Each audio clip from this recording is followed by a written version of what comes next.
आ जाओ बच्चों। सो buyback of securities का हम लोग अभी रिवीजन कर रहे हैं, है ना। अच्छे से सुनना बेटा सब लोग।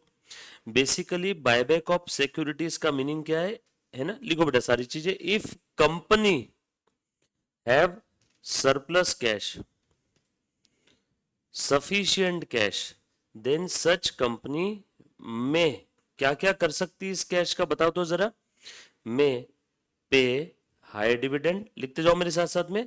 या तो कंपनी इस कैश से हाई डिविडेंड पे करेगी, या तो कंपनी क्या करेगी, में acquire shares of other company for investment purpose, या तो कंपनी अपने बिजनेस को एक्सपांड करेगी, एक्सपांशन के लिए यूज करेगी, या तो कंपनी लोन रीपे कर देगी, या तो कंपनी डिबेंचर्स रिडीम कर देगी, या तो कंपनी प्रेफरेंस शेयर्स रिडीम कर लेगी,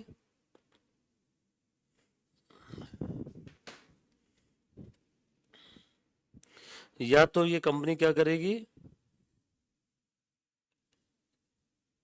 बायबैक ऑफ इक्विटी शेयर्स, जो हमारा अभी का टॉपिक है। So if a company have surplus cash, company उस सरप्लस कैश को काफी जगह यूटिलाइज कर सकती है। वन ऑफ द रास्ता for utilisation of surplus cash is buyback of shares. अब अगर मैं बात करूं बायबैक की, तो इसके गवर्निंग सेक्शन है सेक्शन 68 टू 70।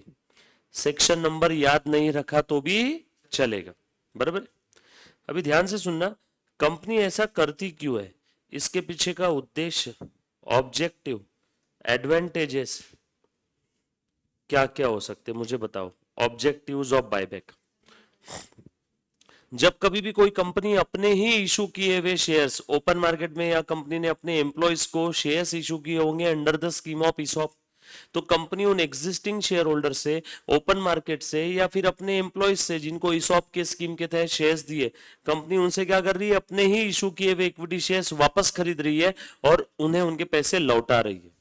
आसान भाषा में repayment of equity share capital to the respective equity shareholder. ऐसा करती क्यों है कंपनी, आप सभी लोग जानते हो, बायबैक की वजह से कंपनी के नंबर ऑफ शेयर्स कम हो जाएंगे। पहले जो प्रॉफिट ज्यादा शेयर में डिस्ट्रीब्यूट होता था, सेम प्रॉफिट अब कम शेयर में डिस्ट्रीब्यूट होगा, तो अल्टीमेटली बायबैक की वजह से एपीएस बढ़ जाएगा। दूसरा, एपीएस बढ़ गया तो रिटर्न ऑन इन्वेस्टमेंट, या प्यार से हम लोग बोल सकते हैं return on capital employed improve हो जाएगा। पहले जो शेयर्स ओपन मार्केट में बड़ी डाइवर्सिफाइड ओनरशिप थी, सभी के पास शेयर्स थे, कोई भी एरा गैरा नथु के पास कंपनी के शेयर्स थे। अब कंपनी ने बायबैक कर लिया, तो अल्टीमेटली हुआ क्या, डाइवर्सिफाइड ओनरशिप कंसोलिडेट होगी और ultimately promoter share holding increase हो गया। प्रमोटर्स शेयर होल्डिंग इंप्रूव हो गया। पहले जो ओनरशिप डाइवर्सिफाइड थी, अब वो क्या हो गई, कंसोलिडेटेड ओनरशिप। अब लिमिटेड शेयर होल्डर है, so that company can serve equity more efficiently. इससे पहले कि कोई और कॉम्पिटिटर आकर के हमारे शेयर्स खरीद ले और हम पे राज करे, उससे पहले हम ही हमारे शेयर्स खरीद लेते, so that we can avoid unwelcome takeover. Unwelcome takeover को हम लोग अवॉइड कर सकते हैं, hostile bid, hostile takeover को अवॉइड कर सकते हैं।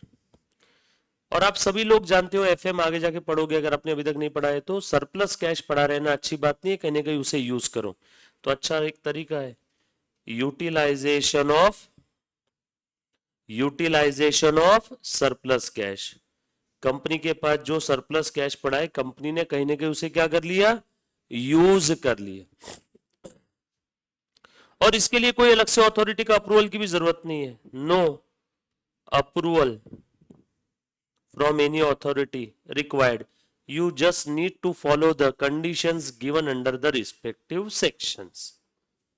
ये इसके फायदे हैं, इसकी वजह से कंपनी बायबैक करती है।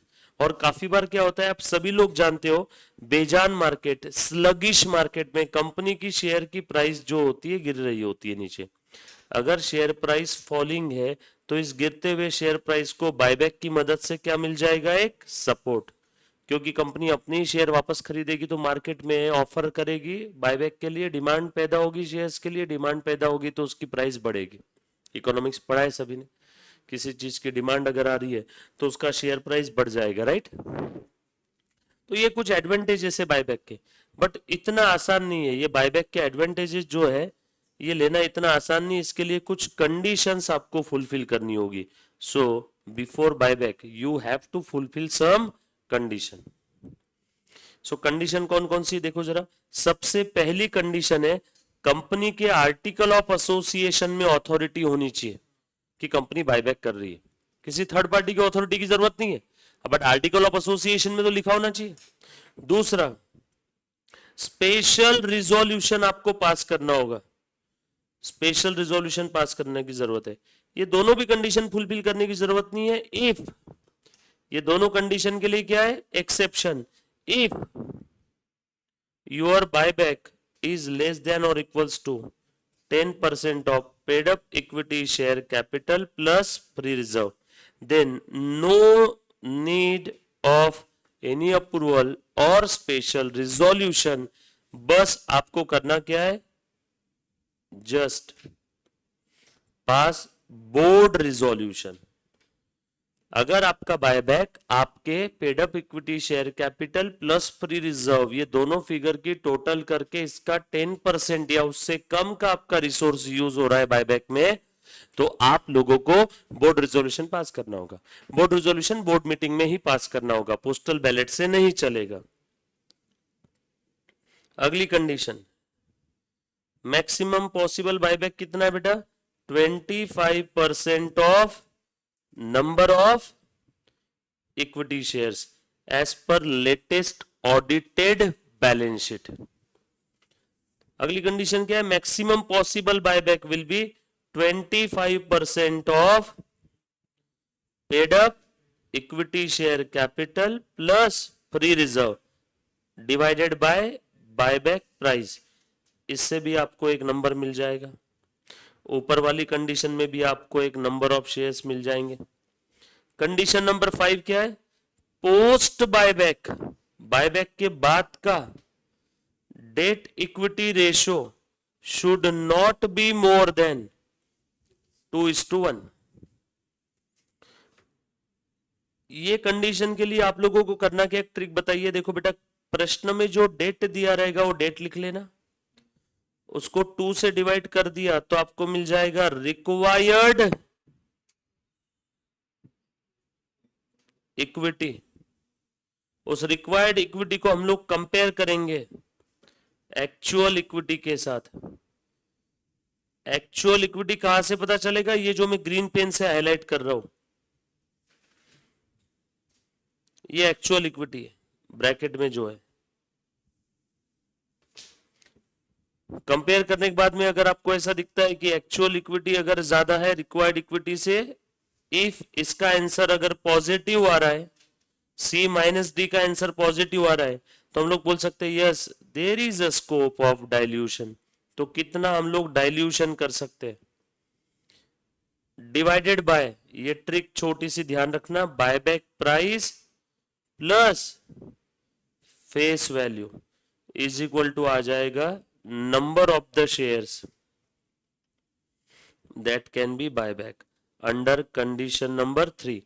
3 कंडीशन में हमने शेयर्स बायबैक निकाले, देखो कंडीशन 1 में, कंडीशन 2 में, कंडीशन 3 में, 3 येलो पेन से मैंने हाईलाइट किया। इन तीनों में जो लोएस्ट रहेगा उतना ही हम लोग बायबैक कर सकते हैं। लोएस्ट ऑफ 3/4/5, ये 3 4 5, ये जो 3 4 5 ये जो 3 कंडीशन है ये प्रैक्टिकल क्वेश्चंस के लिए अप्लीकेबल है, बची हुई कंडीशन थ्योरी क्वेश्चंस के लिए अप्लीकेबल है। लोएस्ट ऑफ द 3 4 5, इन तीनों नंबर में जो लोएस्ट नंबर है उतना हम लोग मैक्सिमम बायबैक कर सकते हैं। ये lowest of the 3 4 5 is equal to maximum possible buyback. But हाँ, प्रश्न में अगर ऐसा दिया हुआ है कि company have achieved the target of buyback, उस केस में कंडीशंस वगैरह अप्लाई करने की जरूरत नहीं है। जितने शेयर्स कंपनी बोल रही बायबैक कर रही है उतने चुप करके एंट्रीज पास कर लेना। उसके बाद नेक्स्ट कंडीशन, सिर्फ फुल्ली पेड शेयर्स का ही बायबैक होगा, पार्टली पेड शेयर्स का बायबैक नहीं होगा। Only fully paid shares are eligible for buyback. Partly paid का बायबैक होगा क्या? No. Condition number 7, buyback out of loan not possible. Loan की मदद से बायबैक नहीं कर सकते। Buyback should be completed within 12 month.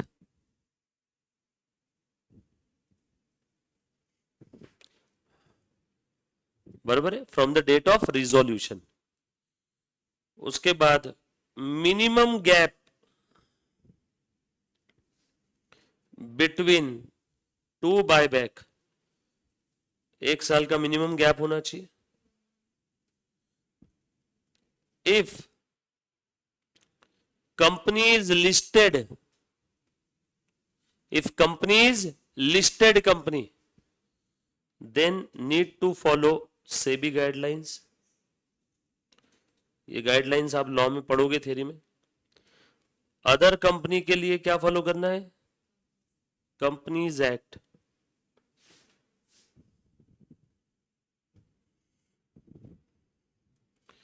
उसके बाद बायबैक के लिए सोर्सेस क्या, ये बता दो।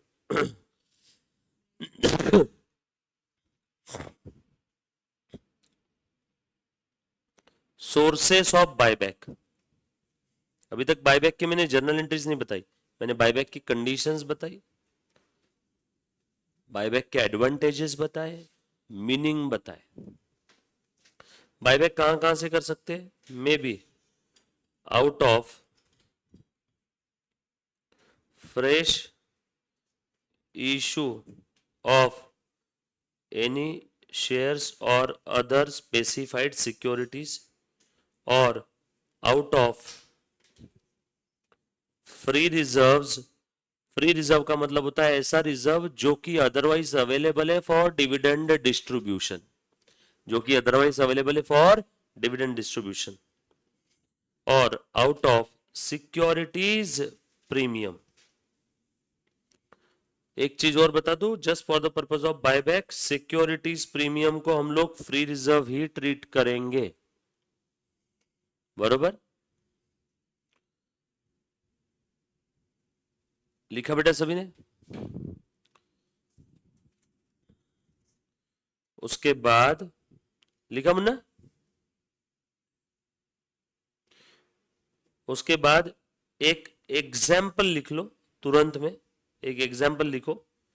मान लो एक कंपनी है जिसका इक्विटी शेयर का फेस वैल्यू आपको समझाने के लिए 100 है, कंपनी उसे बायबैक कर रही है, और बायबैक कैसे कर रही है? प्रीमियम है 20%, तो कितना एक्स्ट्रा देना है? 20। सो तुम बताओ अमाउंट रिक्वायर्ड फॉर बायबैक कितना है? अमाउंट रिक्वायर्ड फॉर बायबैक कितना है बच्चों? 120। Amount required for buyback 120। ये इसके पहले का लिखा सभी ने ऊपर का? किसी का लिखना बाकी है? लिख बेटा, फटाफट से लिखो तो ऊपर का।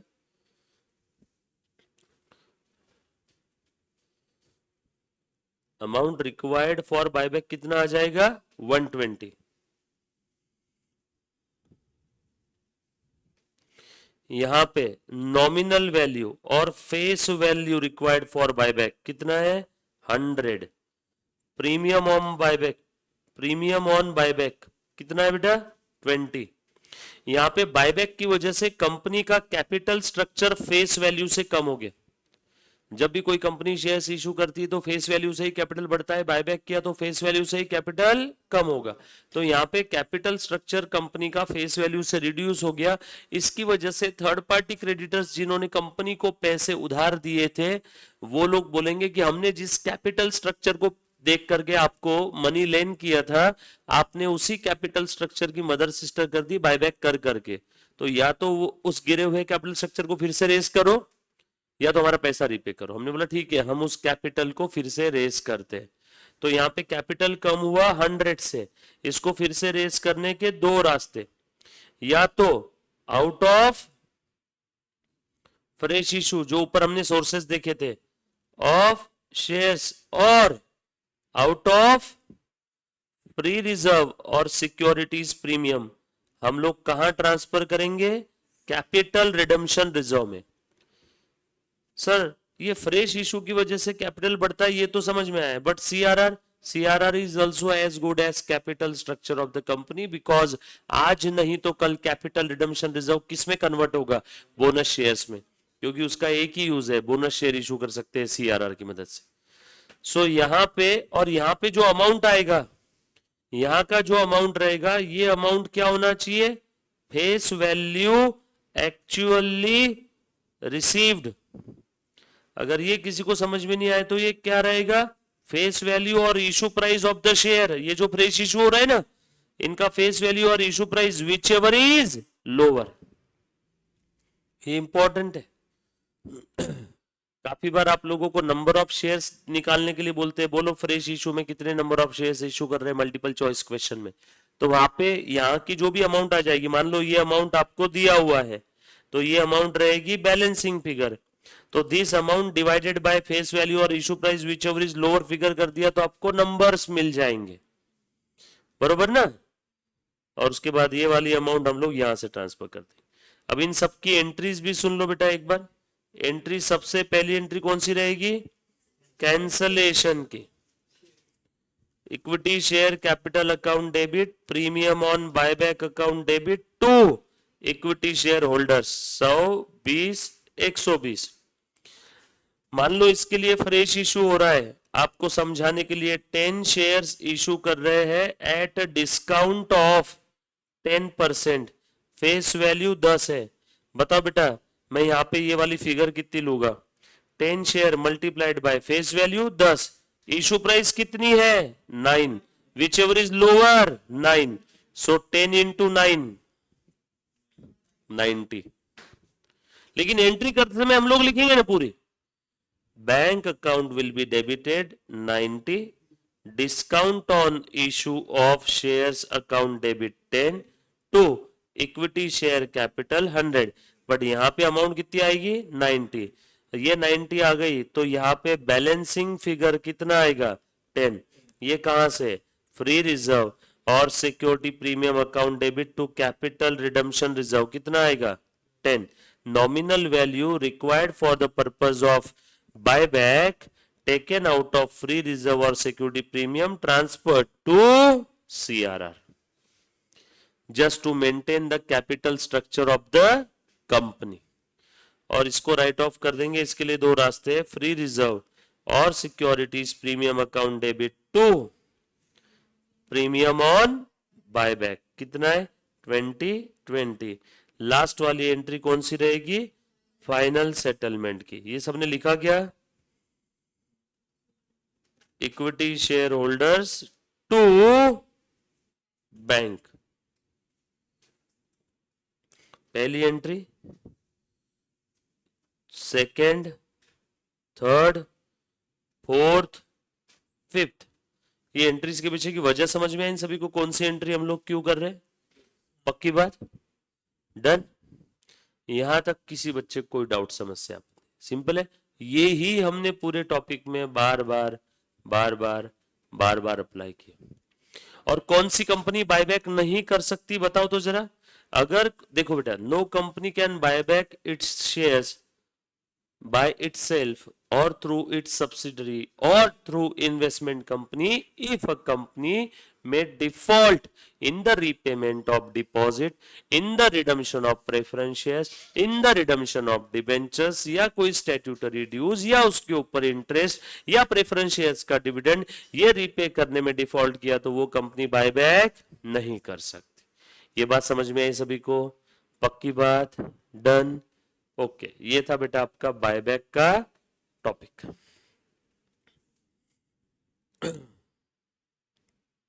अच्छा, इसके एमसीक्यू सॉल्व किए सभी ने? एमसीक्यू के अंदर में जो 2 एमसीक्यू होमवर्क दिए वो आज 5 मिनट के अंदर में खत्म करके रखना।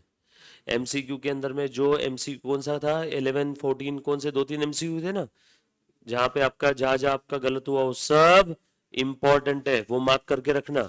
एमसीक्यू आएंगे उस टाइप के एग्जाम में। हमने हर जगह चाहे थ्योरी क्वेश्चन हो चाहे प्रैक्टिकल क्वेश्चन हो, हमने हर जगह इस चार्ट को ही यूज किया हुआ है। हमने हर जगह यही चार्ट यूज किया, इस चार्ट के अलावा हमने कोई दूसरी चीज यूज नहीं की। बरोबर है? फाइन कितना था बताओ तो मुझे, अगर कोई बायबैक की प्रोविजन कंप्लाई नहीं करता है तो कितना फाइन रहेगा बताओ? फाइन 1 लाख, 1 लाख से 1 लाख टू 3 लाख, और इम्प्रिजनमेंट 3 साल की, और बोथ। बरोबर है ना? फाइन याद आ रहे हैं सभी को? बरोबर। चलो, ये था बेटा आपका बायबैक। कितने 21 मिनट में हमने पूरा बायबैक का रिवीजन किया, और इसी 21 मिनट को हमने हर जगह पे क्या किया? अप्लाई किया। समझ में आया क्या? ये हमने हर जगह पे अप्लाई किया, इसके अलावा और इसमें कुछ नहीं।